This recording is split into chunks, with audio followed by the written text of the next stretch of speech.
Chapter 10. The Lobster Quadrille. The Mock Turtle sighed deeply and drew the back of one flapper across his eyes. He looked at Alice and tried to speak, but for a minute or two sobs choked his voice, same as if he had a bone in his throat, said the Gryphon, and it set to work shaking him and punching him in the back. At last the Mock Turtle recovered his voice, and, with tears running down his cheeks, he went on again. "You may not have lived much under the sea." "I haven't," said Alice, "and perhaps you were never even introduced to a lobster." Alice began to say "I once tasted," but checked herself hastily and said "No, never." "So you can have no idea what a delightful thing a lobster quadrille is." "No, indeed," said Alice. "What sort of a dance is it?" "Why," said the Gryphon, "you first form into a line along the seashore." "Two lines," cried the Mock Turtle. "Seals, turtles, salmon, and so on. Then when you've cleared all the jellyfish out of the way." "That generally takes some time," interrupted the Gryphon. "You advance twice, each with a lobster as a partner," cried the Gryphon. "Of course," the Mock Turtle said.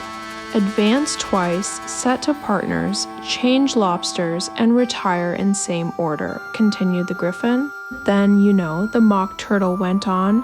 "You throw the lobsters," shouted the Gryphon with a bound into the air, "as far out to sea as you can." "Swim after them," screamed the Gryphon. "Turn a somersault in the sea," cried the Mock Turtle, capering wildly about. "Change lobsters again," yelled the Gryphon at the top of its voice.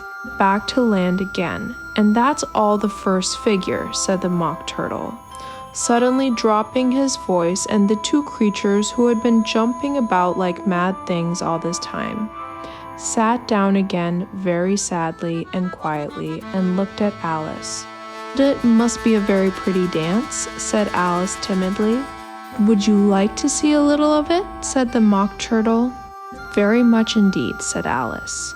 "Come, let's try the first figure," said the Mock Turtle to the Gryphon. "We can do without lobsters, which shall sing." "Oh, you sing," said the Gryphon. "I've forgotten the words." So they began solemnly dancing round and round Alice, every now and then treading on her toes when they passed too close, and waving their forepaws to mark the time, while the Mock Turtle sang this very slowly and sadly. "Will you walk a little faster?" said a whiting to a snail. "There's a porpoise close behind us, and he's treading on my tail." See how eagerly the lobsters and the turtles all advance. They are waiting on the shingle. Will you come and join the dance? Will you, won't you? Will you, won't you? Will you join the dance? Will you, won't you? Will you, won't you? Won't you join the dance? You can really have no notion how delightful it will be when they take us up and throw us with the lobsters out to sea. But the snail replied too far, and gave a look askance, said he thanked the whiting kindly, but he would not join the dance, would not, could not, would not, could not, would not join the dance, would not, could not, would not, could not join the dance. "What matters it how far we go?" his scaly friend replied. "There is another shore, upon the other side. The further off from England the nearer is to France.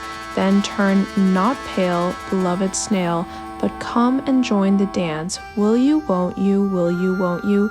Will you join the dance? Will you, won't you? Will you, won't you? Won't you join the dance?" "Thank you. It's a very interesting dance to watch," said Alice, feeling very glad that it was over at last. "And I do so like that curious song about the whiting." "Oh, as to the whiting," said the Mock Turtle. You've seen them, of course?" "Yes," said Alice. "I've often seen them at Din."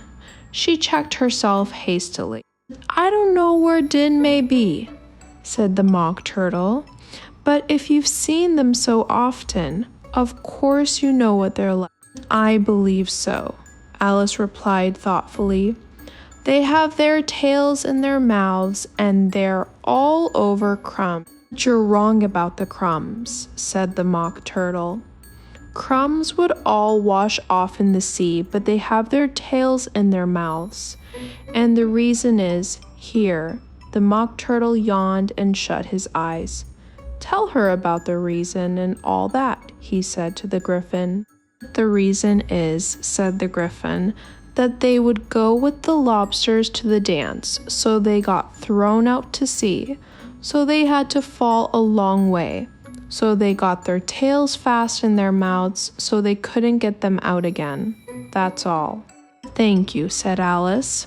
It's very interesting. I never knew so much about a whiting before. I can tell you more than that if you like, said the Gryphon. Do you know why it's called a whiting?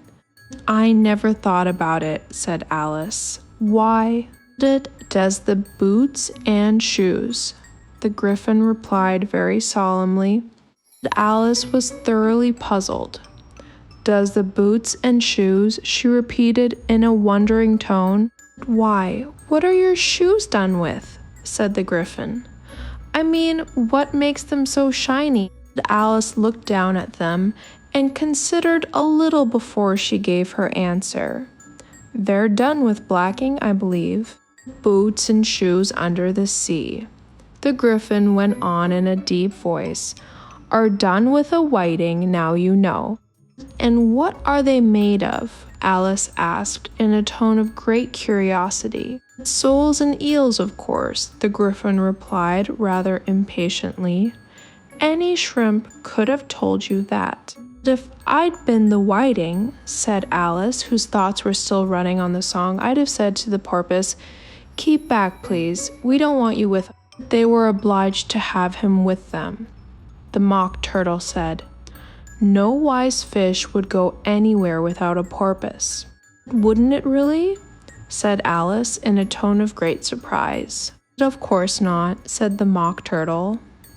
Why, if a fish came to me and told me he was going a journey, I should say with what porpoise? Don't you mean purpose? Said Alice. I mean what I say, the Mock Turtle replied in an offended tone, and the Gryphon added, come, let's hear some of your adventures. I could tell you my adventures, beginning from this morning, said Alice a little timidly, but it's no use going back to yesterday because I was a different person then. Explain all that, said the Mock Turtle. No, the adventures first, said the Gryphon in an impatient tone. Explanations take such a dreadful time. So Alice began telling them her adventures from the time when she first saw the white rabbit. She was a little nervous about it just at first.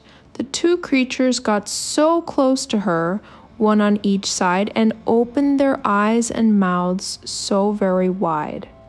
But she gained courage as she went on.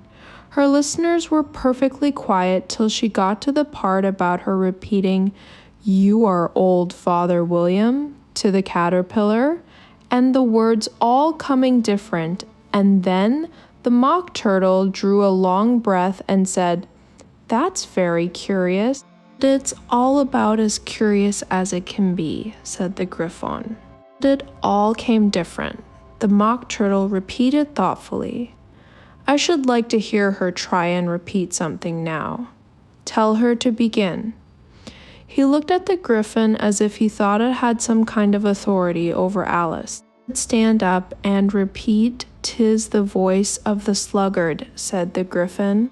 "How the creatures order one about and make one repeat lessons," thought Alice. "I might as well be at school at once." However, she got up and began to repeat it, but her head was so full of the Lobster Quadrille that she hardly knew what she was saying, and the words came very queer indeed. "'Tis the voice of the lobster," I heard him declare. "You have baked me too brown. I must sugar my hair." As a duck with its eyelids, so he with his nose trims his belt and his buttons, and turns out his toes. When the sands are all dry, he is gay as a lark, and will talk in contemptuous tones of the shark. But when the tide rises and sharks are around, his voice has a timid and tremulous sound. That's different from what I used to say when I was a child, said the Gryphon. Well, I never heard it before, said the Mock Turtle, but it sounds uncommon nonsense. Alice said nothing. She had sat down with her face in her hands, wondering if anything would ever happen in a natural way again. I should like to have it explained, said the Mock Turtle. She can't explain it, said the Gryphon hastily. Go on with the next verse. But about his toes? The Mock Turtle persisted.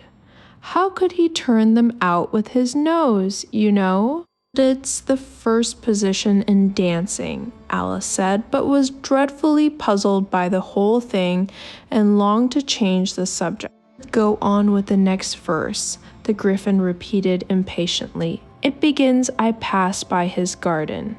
Alice did not dare to disobey, though she felt sure it would all come wrong, and she went on in a trembling voice.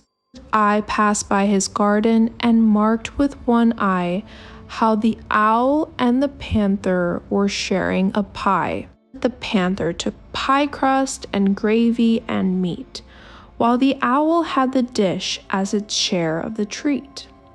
When the pie was all finished, the owl, as a boon, was kindly permitted to pocket the spoon, while the panther received knife and fork with a growl, and concluded the banquet. What is the use of repeating all that stuff? The Mock Turtle interrupted. If you don't explain it as you go on, it's by far the most confusing thing I ever heard. Yes, I think you'd better leave off, said the Gryphon, and Alice was only too glad to do so. Shall we try another figure of the Lobster Quadrille? The Gryphon went on. Or would you like the Mock Turtle to sing you a song? Oh, a song, please, if the Mock Turtle would be so kind, Alice replied so eagerly that the Gryphon said in a rather offended tone, No accounting for tastes. Sing her turtle soup, will you, old fellow?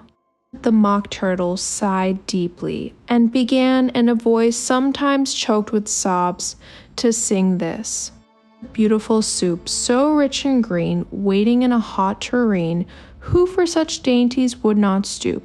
Soup of the evening, beautiful soup. Soup of the evening, beautiful soup.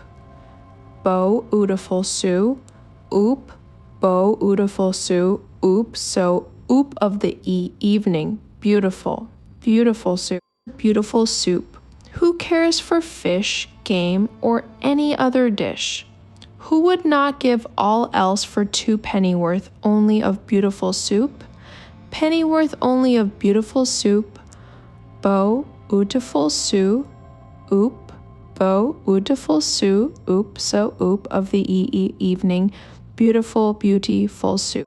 Chorus again, cried the Gryphon, and the Mock Turtle had just begun to repeat it when a cry of the trial's beginning was heard in the distance. Come on, cried the Gryphon, and taking Alice by the hand, it hurried off without waiting for the end of the song. What trial is it? Alice panted as she ran.